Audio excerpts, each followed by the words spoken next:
अस्सलाम वालेकुम everyone, welcome to my channel, welcome to another vlog. I hope आप सब ठीक होंगे। हम लोग भी अल्हम्दुलिल्लाह ठीक है।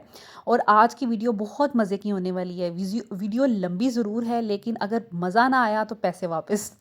तो आज हम लोग कर रहे हैं किचन को डीप क्लीन। रमज़ान आने वाला है, तो रमज़ान से पहले किचन को डीप क्लीन करना बहुत ज़्यादा ज़रूरी है, ताकि हमें बहुत से फ़ायदे हासिल हो सकें। इस वीडियो में मैं आपके साथ बहुत सी टिप्स शेयर करूंगी कि डीप क्लीन करने से क्या क्या फ़ायदे हो सकते हैं और किस तरह डीप क्लीन करना है। सारी चीज़ें मैं आपके साथ शेयर करूंगी, तो वीडियो को आपने कंप्लीट वॉच करना है। आपको बहुत अच्छी अच्छी टिप्स और सॉल्यूशंस मिलेंगे बहुत सी चीज़ों के, तो स्किप ना कीजिएगा। यहाँ पर सबसे पहले अगर मैं बात करूँ तो डीप क्लीनिंग किचन की करने से क्या फ़ायदा होता है। सबसे ज़्यादा मेन फ़ायदा, जैसे अब रमज़ान आने वाला है, तो हमें अपनी ग्रोसरी की आइटम्स का पता चल जाएगा, कौन कौन सी चीज़ें किचन में अवेलेबल हैं और कौन सी चीज़ें अवेलेबल नहीं हैं। हम उसको अच्छे से उसका अंदाज़ा लगा सकेंगे और अपनी ग्रॉसरी लिस्ट बना सकेंगे। क्योंकि जब हम शॉपिंग करने जाते हैं ना ऐसे रैंडमली, तो बहुत ज़्यादा मसला होता है, हमें पता ही नहीं होता घर में क्या चीज़ अवेलेबल है क्या नहीं है। समटाइम्स चीज़ें डबल आ जाती हैं, समटाइम्स जो चीज़ रियल में चाहिए होती है वो हम लोग लेके नहीं आते। तो इस तरह ना बहुत मसला होता है। तो अपनी ग्रोसरी शॉपिंग जब भी मैं करने जाती हूँ, मैं एक दफ़ा अपने मसाला जार्स और अपना जो मेरी पेंट्री बास्केट है ना, उसको ज़रूर देख लेती हूँ। और आज मैं डीप क्लीन कर रही थी घर को, तो मैंने डेफ़िनेटली अपना जो ग्रोसरी की चीज़ें थी ना, फिर उनको देख लेना था कि क्या चीज़ें अवेलेबल हैं क्या नहीं। ये हैं जी मेरे पेंट्री जार्स, जो कि आप अक्सर पूछते हैं। इनके ऊपर टैग्स लगे हुए हैं। इस तरह के पेंट्री जार्स एक जैसे अगर हों तो किचन बहुत ऑर्गेनाइज्ड और अच्छे तरीके से मैनेज हुआ लगता है। आपके सुगड़पन का सही अंदाज़ा होता है। और आपको जब बाहर से कोई आता है आपके किचन को देखता है, तो उसको बहुत अच्छा फ़ील होता है। तो यहाँ पर मैंने एक जैसे सारे जो मेरे किचन के पेंट्री जार्स हैं, वो सारे मैंने एक ही ब्रांड से मंगवाए हुए हैं। लिंक मैं डिस्क्रिप्शन में ऐड कर दूँगी, क्योंकि आप लोग अक्सर व बेशतर मुझसे ये सवाल किया जाता है। और यहाँ पर मैं अपने सारे जो पेंट्री जार्स हैं ना, उनको करूँगी साफ़। मैंने इनको धोना नहीं है, क्योंकि मैं इनको वक्तन फ़वक्तन धोती रहती हूँ। देखें, जब आप टाइम टू टाइम अपनी चीज़ें कर रहे होते हैं ना, फिर आपको इतनी डीप क्लीनिंग की ज़रूरत नहीं पड़ती। फिर आप 2 ढाई महीने बाद अगर डीप क्लीन करें तो चल जाता है आपका काम। मैं इसी तरह करती हूँ। मुझे जब भी जैसे ही कोई जैसे चीनी वाला डिब्बा अगर खाली हुआ है, तो मैंने धोकर ही उसके अंदर चीनी डालनी है।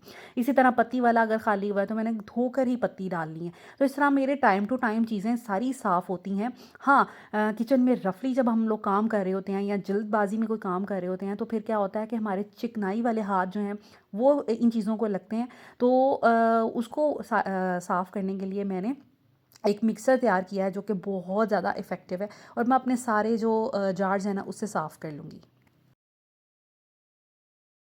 ये मैं बना रही हूँ ऑल पर्पस क्लीनर, जो कि बहुत इफ़ेक्टिव रहता है। और आपके घर के, मैं कहती हूँ, कौन सी ऐसी चीज़ नहीं है जो इससे साफ़ ना हो। आपने क्या करना है, एक एक बाउल में पानी ले लेना है। आप शावर बॉटल भी इस्तेमाल कर सकते हैं। उसमें आपने विनेगर डालना है, मीठा सोडा डालना है और लिक्विड डालना है, आपका डिटर्जेंट जो डिश वॉशर होता है, ठीक है। उससे आप अपने किचन की डीप क्लीनिंग कर सकते हैं। किचन के कैबिनेट्स के अंदर से, बाहर से, अपने पेंट्री जार्स को इस तरह क्लीन कर सकते हैं। कुछ भी आप क्लीन कर सकते हैं। ये बहुत इफ़ेक्टिव रहता है। इससे हर तरह के जर्म्स भी ख़त्म हो जाते हैं और बहुत अच्छे से आपका किचन जो है ना, डीप क्लीन हो जाता है। हम लोग जब किचन की क्लीनिंग करते हैं, तो ये जो हमारी ग्रोसरी बास्केट्स होती हैं ना, अक्सर निगलेक्ट हो जाती हैं। तो अब क्योंकि मेरी सारी ग्रोसरी लाने वाली थी, तो मैंने सोचा कि इसको भी मैं अच्छे से साफ़ करूँ, इसको ड्राई करूँगी धूप में और फिर इसमें ग्रोसरीज़ अपनी रखूँगी। अब हम कर लेंगे अपनी पेंट्री को ऑर्गेनाइज़। यहाँ पर मैं सबसे ऊपर ऐसे स्पाइसेस या ऐसी चीज़ें रखती हूँ जो इतना फ्रीक्वेंटली यूज़ नहीं होती, और पीछे मैं वो चीज़ें रखती हूँ जो बहुत ही कम यूज़ होती हैं, और फ्रंट पे वो चीज़ें रखती हूँ जो ज़्यादा यूज़ होती हैं। जैसे बेसन, मैदा मेरा बहुत ज़्यादा यूज़ होता है। चने मेरे कम यूज़ होते हैं भुने हुए। इसके अलावा साबूदाना पहले ज़ावियार बहुत खाता था, लेकिन अब नहीं खाता, अब कम खाता है। इसके अलावा सूजी और इस तरह की जो चीज़ें हैं ना, गुड़ हो गया, शक्कर होगी, वो मैं पीछे रखती हूँ और ऊपर रखती हूँ। उसके बाद जो सेकंड पोर्शन है, उसमें मैं रखती हूँ अपने सारे डेली बेसिस के स्पाइसेस, जिसमें चीनी, पत्ती, नमक, हल्दी, मिर्च, गरम मसाला, सूखा धनिया और इस तरह की चीज़ें, और चिली फ्लेक्स, ठीक है। ये मेरे बहुत ज़्यादा यूज़ होते हैं, तो मैं इनको सेकंड पोर्शन में रखती हूँ। नीचे वाले पोर्शन में मैं रखती हूँ अपनी सारी दालें जो कि मुझे आसानी से नज़र आ सकें, और इसके अलावा एक्स्ट्रा जो कोई चीज़ें होती हैं जो रूटीन में यूज़ हो रही होती हैं। और सबसे नीचे मैं रखती हूँ ये जो मेरे छोटे-छोटे स्पाइसेस हैं, इसमें भी मैंने कैटेगरीज़ बनाई होती हैं जो मेरे बहुत कम यूज़ होते हैं। जैसे जायफल जवतरी मैं कुन्ना बनाऊँ, निहारी बनाऊँ तो ही यूज़ करती हूँ। सौंफ मेरी इतनी यूज़ नहीं होती। बेकिंग पाउडर जब कभी मैंने बेक करना हो कुछ तभी मैं करती हूँ। इसके अलावा जितने भी इटालियन सीज़निंग्स हैं वो मैं एक साइड पर करके रखती हूँ। छोटी-छोटी बॉटल्स आपको ये ग्रीन कलर की नज़र आ रही होंगी, ये वो हैं। तो इस तरह की चीज़ें मैं एक साइड पर रखती हूँ, और जो फ्रंट पे मैं वो सारे अपने स्पाइसेस रखती हूँ जो मुझे डेली बेसिस पे, जैसे ज़ीरा मैं बहुत इस्तेमाल करती हूँ, काली मिर्चें मैं बहुत ज़्यादा इस्तेमाल करती हूँ, बड़ी, छोटी इलायची और दालचीनी। बेसिकली यही हमारी चीज़ें जो हैं ज़्यादा यूज़ हो रही होती हैं, तो मैं इस तरह करके ऑर्गेनाइज़ इनको करती हूँ। उसके बाद आ जाते हैं नीचे वाले सेक्शन में, तो यहाँ पर सारे हमारे जितने भी बॉक्स में आते हैं ना मसाले वगैरह, और समटाइम्स मैंने एक्स्ट्रा या फिर जिसे कहते हैं बैकअप के लिए रखा होता है मीठा, जैसे रस मलाई वगैरह। तो वो जब मैंने क्विक कुछ मीठा बनाना हो तो मैं इस तरह की कोई चीज़ रखती हूँ, तो वो मैंने रखी होती हैं। और सबसे नीचे मेरे जितने भी फूड कलर्स हैं, एसेंस हैं, इसके अलावा थोड़े बहुत कहवे हैं, या इस तरह की बिल्कुल मिसलेनियस टाइप चीज़ें जो कि बहुत कम यूज़ होती हैं, वो मेरी जाती हैं। तो इस तरह करके मैंने इनको ऑर्गेनाइज़ किया है, और इस तरह यकीन करें कि इतनी आसानी हो जाती है। कोई भी आपके किचन में आके काम करे, उसको कोई चीज़ ढूँढनी नहीं पड़ती। हर चीज़ कैटेगरी वाइज़ मैंने इसको अरेंज करके रखी हुई है, और ईज़िली एक्सेसिबल है, और नज़र भी ईज़िली आती है। तो इस तरह मैनेज कर लेने से, अगर आपका इस तरह का लंबा वाला एक ड्रॉअर नहीं है, तो कैबिनेट्स जो किचन में होते हैं या ड्रॉअर्स होते हैं, आप उसमें भी अच्छे से ऑर्गेनाइज़ कर सकते हैं। ऊपर चीज़ों को लेबल कर सकते हैं अगर ड्रॉअर में रखना है, ताकि आपको हर चीज़ सामने अपनी अपनी आँखों के नज़र आए। और इसी तरह अगर कैबिनेट्स में चीज़ें रखनी है, तो आप उनकी फ्रंट बॉटल का जो फ्रंट होता है, या किसी भी जार का फ्रंट होता है, उसके ऊपर इस तरह टैग्स लगा दें, जो कि बहुत कन्वीनियंट रहते हैं। ये टैग्स और जो जार्स हैं, मैंने एक ही पेज से मंगवाए हुए हैं, वो मैं इंशाल्लाह ताला आपको डिस्क्रिप्शन में ऐड कर दूँगी। अच्छा, मैं अपने काउंटर टॉप पे अपनी जितनी भी ऑयल बॉटल्स हैं या फिर घी वाली जार है, वो मैं एक इस तरह की मैंने ट्रे में रखा हुआ है। इससे क्या होता है, सारी ग्रीसी सी चीज़ें एक ही ट्रे में आ जाती हैं। ये प्लास्टिक की ट्रे है, इसको धोना मैनेज करना बहुत आसान है, और ये दिखने में भी अच्छी लगती है। और इसमें सारे ऑयल टाइप चीज़ें आ जाती हैं, क्योंकि आपको पता है कि जब भी आप बॉटल से डालते हैं थोड़ा बहुत ड्रिप करता है, तो आपको पता है कि ये इस तरह नीचे से गंदा हो जाता है। तो ये है कि मैं बॉटल को भी साफ़ कर लूँगी, और इस तरह इतना कन्वीनियंट होता है। आप उठाएं और इसको ही अकेले, ना ही किचन डीप क्लीन करना हो, आप उसको तब भी साफ़ कर सकते हैं।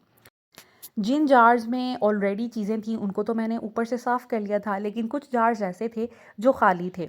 अब इनसे मुझे अंदाज़ा हो गया मुझे क्या चीज़ें लानी वाली हैं, क्या नहीं हैं, तो वो भी मैं ले आऊँगी। इसके अलावा इन जार्स को भी मैं धोकर रख लूँगी। इसी तरह जब भी मेरे जार्स खाली होते हैं, तो मैं फिर उनको धो कर रखती जाती हूँ, फिर उसमें चीज़ें रिफ़िल करती हूँ। इस तरह मुझे बहुत ज़्यादा फ़ायदा हो जाता है।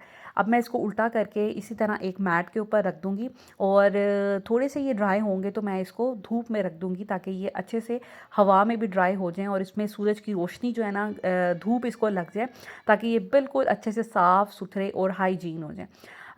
उसके अलावा अगर देखा जाए तो अक्सर लोग ग्लास वगैरह को प्रेफ़र करते हैं। देखिए, मसाले ड्राई चीज़ें हैं, इसको हम प्लास्टिक में रख सकते हैं, इसका इतना ख़तरा नहीं है। प्लास्टिक में चीज़ें गर्म नहीं करनी चाहिए, या गरम-गरम चीज़ें डालनी नहीं चाहिए। तो उस सूरत में ये होता है कि आप आसानी से जो है उसको प्लास्टिक को यूज़ कर सकते हैं, क्योंकि शीशे की चीज़ें ना, अभी मेरा घर बच्चों वाला है, तो इसलिए मुझे डर होता है कि ये कहीं तोड़ ना दें, तो इस वजह से मैं इसी तरह रखती हूँ। लेकिन इसका हरगिज़ ये मतलब नहीं है मैं प्लास्टिक को प्रमोट कर रही हूँ। ठीक है, अपनी ज़िंदगी से जितना हो सके प्लास्टिक को ख़त्म करना चाहिए। बाकी ये कि जब थोड़े बड़े बच्चे बड़े हो जाएंगे, तो फिर वो खुद समझ जाएंगे। खैर, ये सब चीज़ें मैंने धोकर धूप में रख दी थी, ताकि इनको अच्छे से हवा और धूप लग जाए, और ये बिल्कुल साफ़ सुथरी हो जाएँ। तो अभी ये धूप में पड़े हुए हैं, जब तक मेरा अंदर का सारा काम होगा, फिर मैं इनको धूप से निकाल कर अंदर रख दूँगी।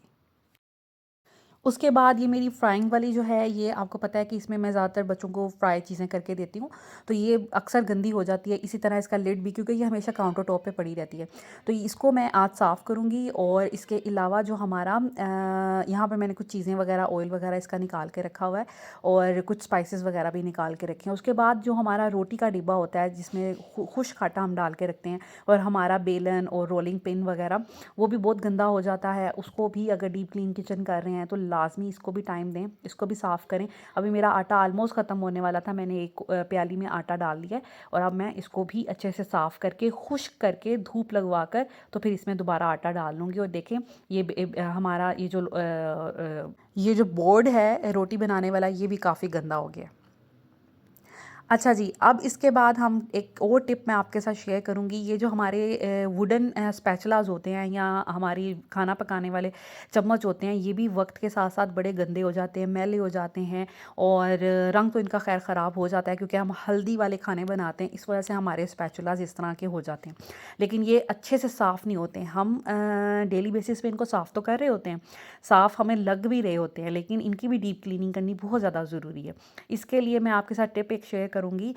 कोई भी डिश वॉशिंग आपका जो डिटर्जेंट है, लिक्विड है, आप उसको पानी में डालकर इस तरह चूल्हे पे रख दें। उसके बाद उसमें सिरका ऐड करें और थोड़ा सा बेकिंग ये जो मीठा सोडा होता है, मैं उसकी बात कर रही हूँ, वो डाल के रख दें और उसके अंदर अपने सारे स्पैचुलास डाल दें। इससे क्या होगा, जितनी भी चिकनाई होगी जो हमें दिखती नहीं है लेकिन इसके अंदर होगी, वो अच्छे से साफ़ हो जाएगी। अब जितनी देर हमारा पानी गर्म हो रहा है, मैं अपना ये जो रोटी बनाने की चीज़ें हैं वो सारी वॉश करके इनको भी धूप में रख लूँगी ताकि ये भी अच्छे से क्लीन हो जाए। और उतनी देर में हमारा पानी भी बॉयल हो जाएगा और उसको बस 1-2 बॉयल आप दिलवाएं और उसको फिर पानी के अंदर ही रखा रहने दें। इससे ये क्या होगा, सारी चिकनाई ऊपर आ जाएगी और आपके स्पैचुलास बहुत अच्छे साफ़ हो जाएंगे। हमारे किचन की जो हुड होती है, ठीक है, यहाँ जो एग्जॉस्ट के लिए हमने ऊपर लगाई होती है, चिमनी जिसे कहते हैं, वो भी वक्त के साथ साथ बहुत ग्रीसी हो जाती है, गंदी हो जाती है। इसकी भी डीप क्लीनिंग करना बहुत ज़्यादा ज़रूरी है। जब हम इस घर में आए थे तब इसकी डीप क्लीनिंग की थी, उसके बाद आप देखेंगे ऑफ कोर्स क्योंकि किचन में खाना वगैरह बनता है तो ये भी गंदी हो जाती है। तो इसको साफ़ करने के लिए मैं आपको अगेन वही जो ऑल पर्पज़ क्लीनर हमने बनाया है, जिसमें लिक्विड है, सिरका है और सोडा है, उसी को हम इसके ऊपर लगाएंगे और इसको साफ़ करेंगे।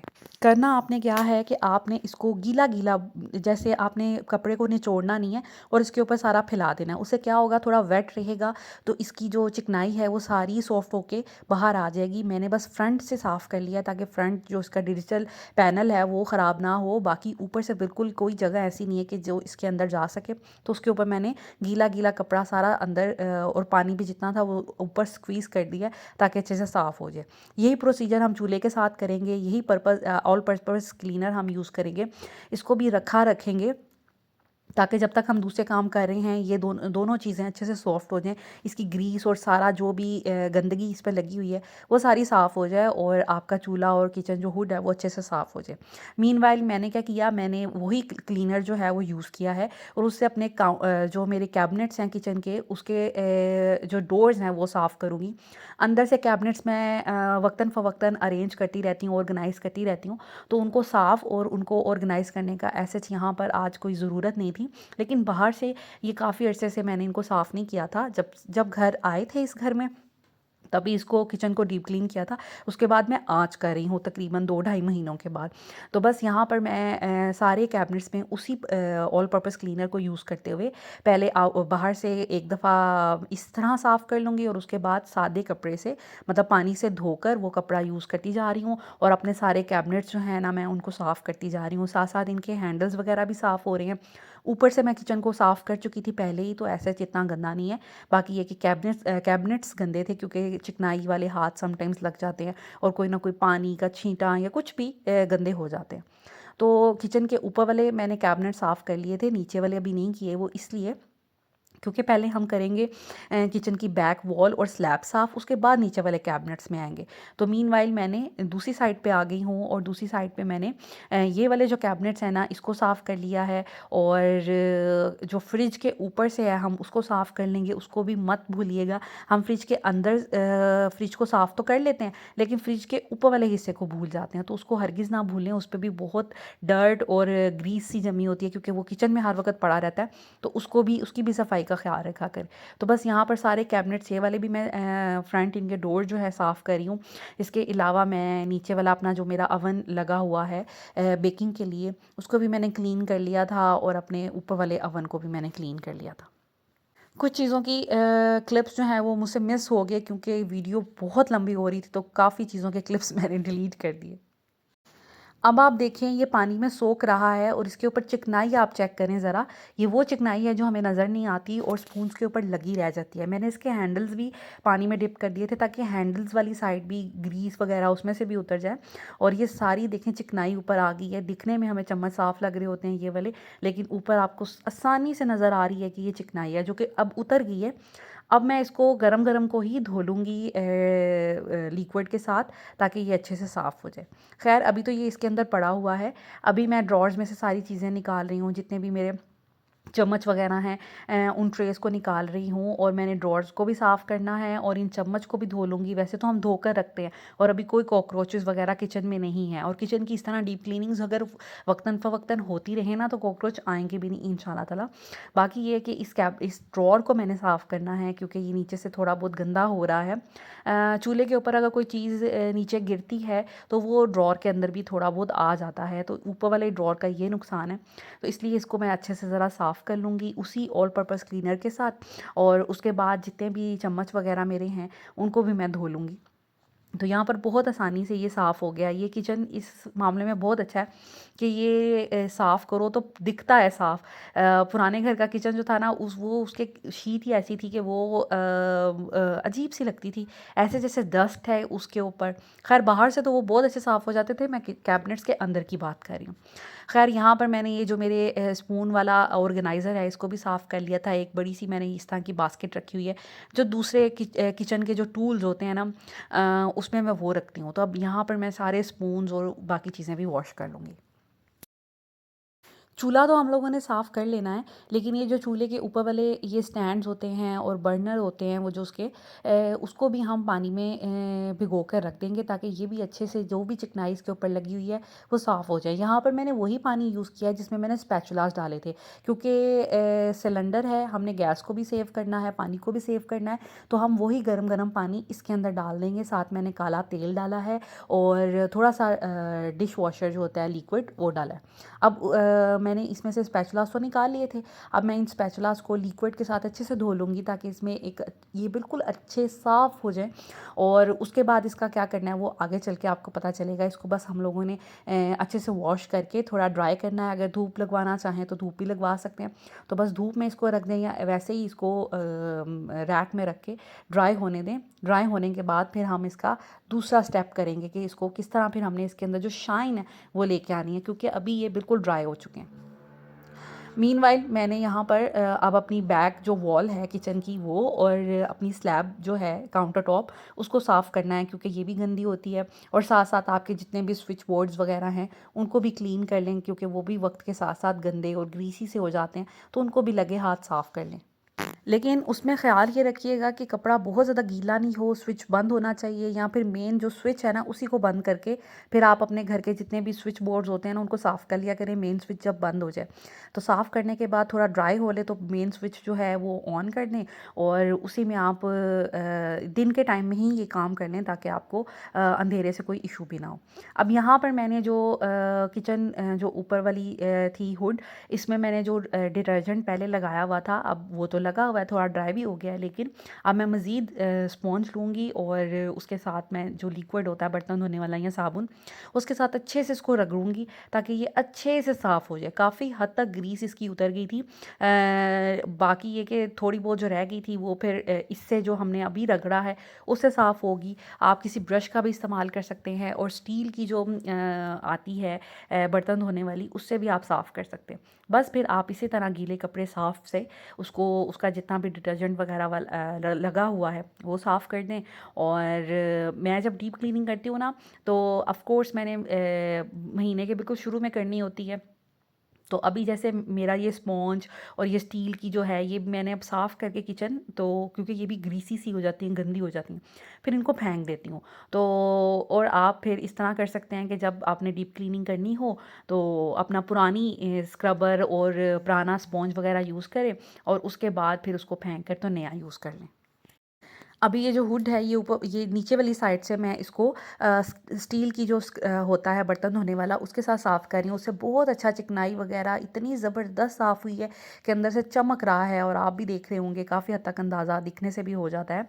और ये जो पीछे वाली वॉल है ना ये काफ़ी गंदी होती है, और इसके अंदर ना डिज़ाइन है जिसकी वजह से इसमें लाइन्स हैं।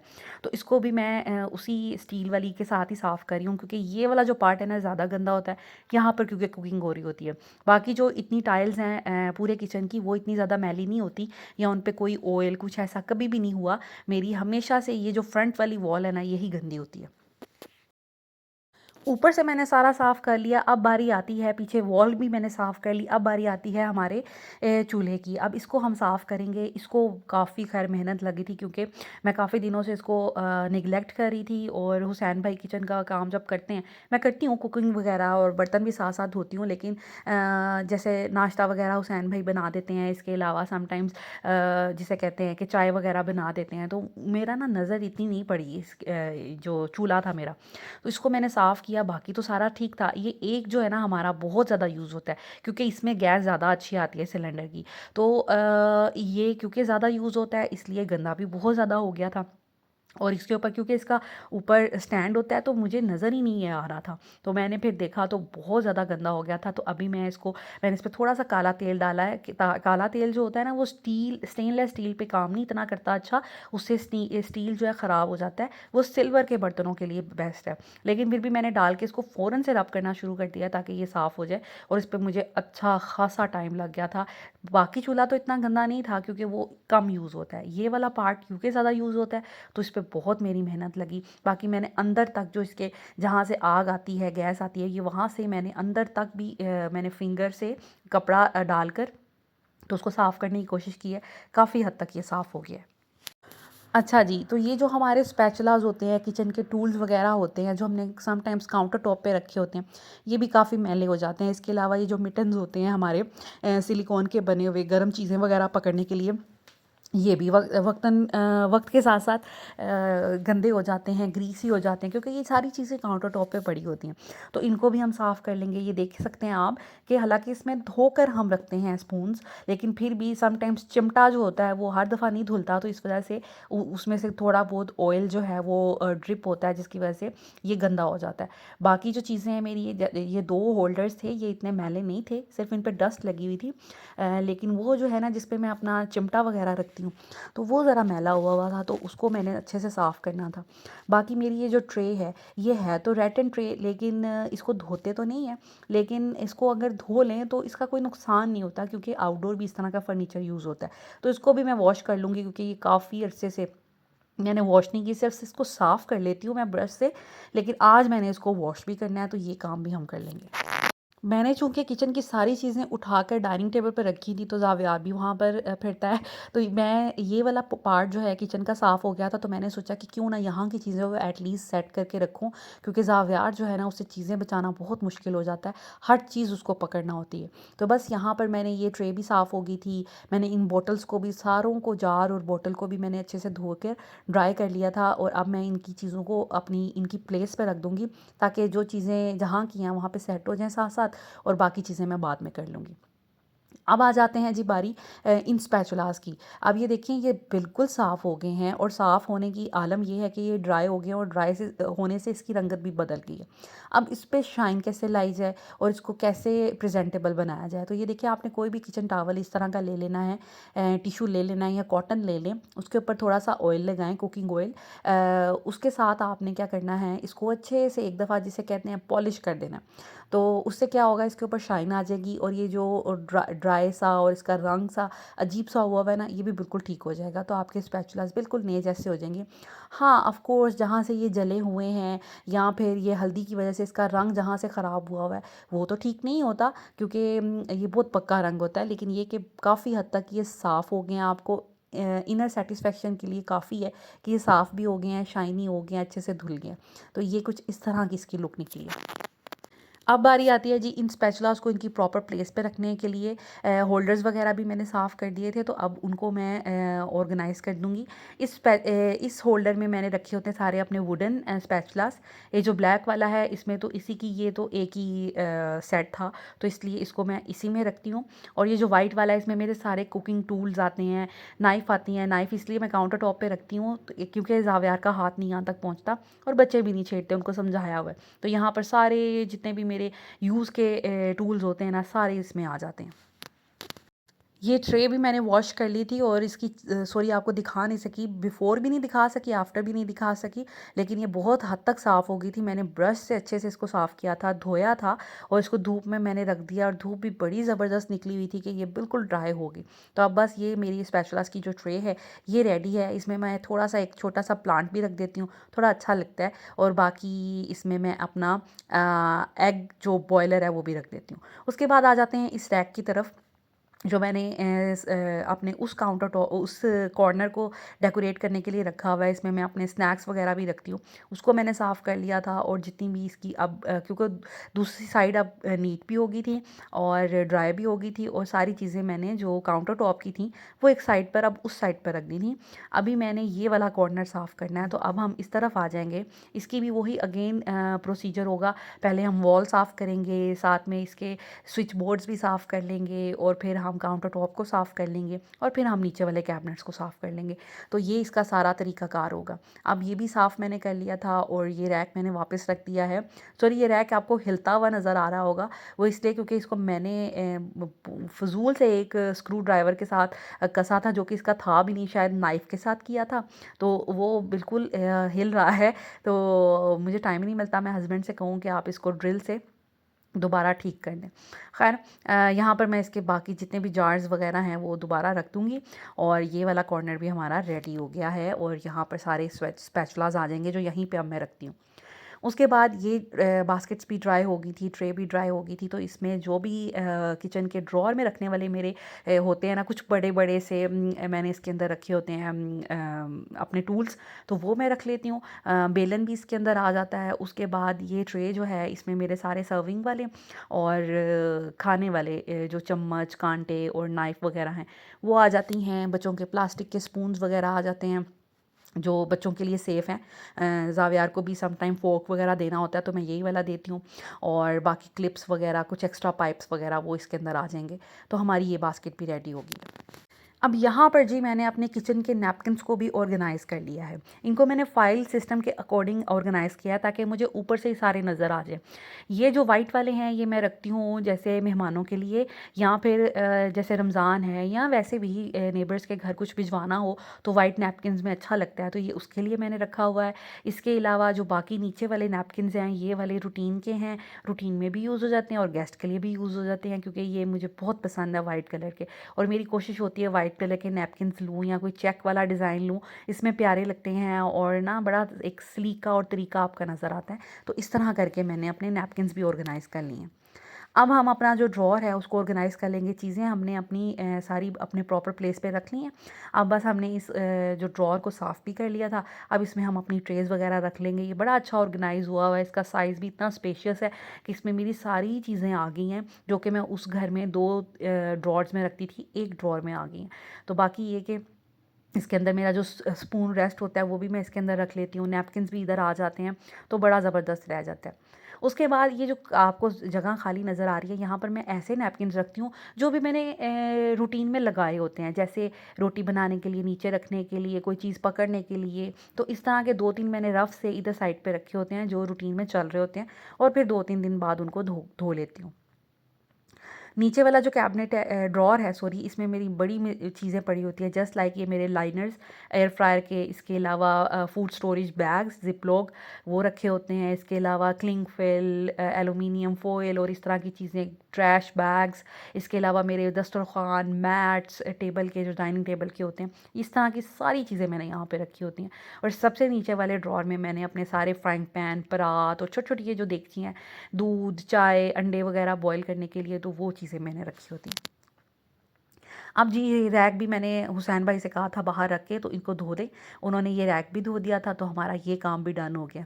उसके बाद ये जो हमारा डिश वॉशिंग लिक्विड है वो, और साथ में ये जो हमारा हैंड वॉश है जो बॉटल्स मैंने टीमू से मंगवाई थी इसमें मैंने रखा होता है, तो ये भी मैंने यहाँ पर धो दिया था तीनों चीज़ें, और वो भी ड्राई हो गई थी तो उनको भी रख दिया। और बाकी हमारा किचन जो है अब सारा नीट एंड क्लीन हो गया। ये जो मिटन्स हैं अपने वो भी मैं यहाँ से निकाल लूँगी। उसके बाद हमारा रह गया था ये सिंक वाला एरिया साफ़ करना।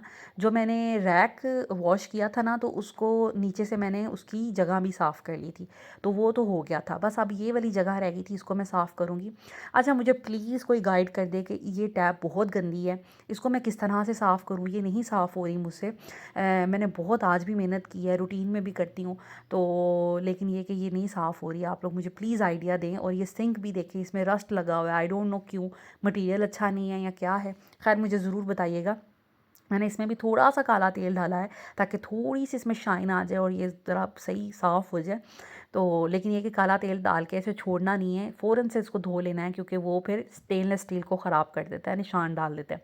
तो बस इसको मैंने अच्छे से रगड़ने की कोशिश की है, साफ़ तो ये हो गया है, लेकिन वो जो रस्ट है एक तो वो नहीं जा रहा, दूसरा ये कि इसकी जो टैप के नीचे पता नहीं साबुन जमा हुआ है, इतनी देर से क्या जमा हुआ है आई डोंट नो, वो बड़ा मुझे तंग कर रहा है और देखने में भी बहुत अगली सा लगता है। खैर ये जो सिंक है वो मैंने अच्छे से वॉश कर लिया है। ये मेरा आखिरी काम था किचन क्लीनिंग का, ये भी डन हो गया है। ये जो हमारा किचन की जो मैंने चीज़ें चूल्हे की चीज़ें धोई थी ये भी बिल्कुल आप देख सकते हैं कितनी अच्छी चमक रही हैं, बड़ी अच्छी साफ़ हो गई थी। और इनका जो स्टैंड्स हैं वो भी साफ़ हो गए थे। अब मैं इनको प्रॉपर इनकी प्लेस पे लगा दूंगी और हमारा जो किचन है ना वो अल्हम्दुलिल्लाह डन है। कुछ चीज़ें जैसे अवन साफ़ किया, फ्रिज साफ़ किया, उसकी क्लिप नहीं बना पाई बिकॉज़ वीडियो ऑलरेडी काफ़ी लंबी हो गई थी इस वजह से।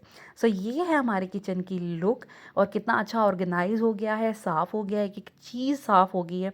तो अब हमारा किचन रेडी है जी रमज़ान को वेलकम करने के लिए। अब मैं ग्रोसरी शॉपिंग करूँगी, ग्रोसरी लेके आऊँगी, वो इन जार्स वगैरह में रखूँगी। तो इंशाल्लाह ताला उसकी वीडियो भी आपके साथ शेयर करूँगी। किसी ने रिक्वेस्ट भी किया कि ग्रोसरी भी शेयर करें, वैसे तो मैं नहीं दिखाना चाह रही थी, लेकिन चलें अगर रिक्वेस्ट किसी ने की है तो फिर तो मैं ज़रूर पूरा करूँगी। So this is all about today's video. अगर वीडियो अच्छी लगी हो तो प्लीज़ लाइक एंड शेयर कीजिएगा। चैनल को अगर सब्सक्राइब नहीं किया तो सब्सक्राइब कर लें, बेल आइकन प्रेस कर दें ताकि आपको आने वाली हर नई वीडियो की नोटिफिकेशन मिल सके। और thank you so much for watching my video. Take care, अल्लाह हाफिज़।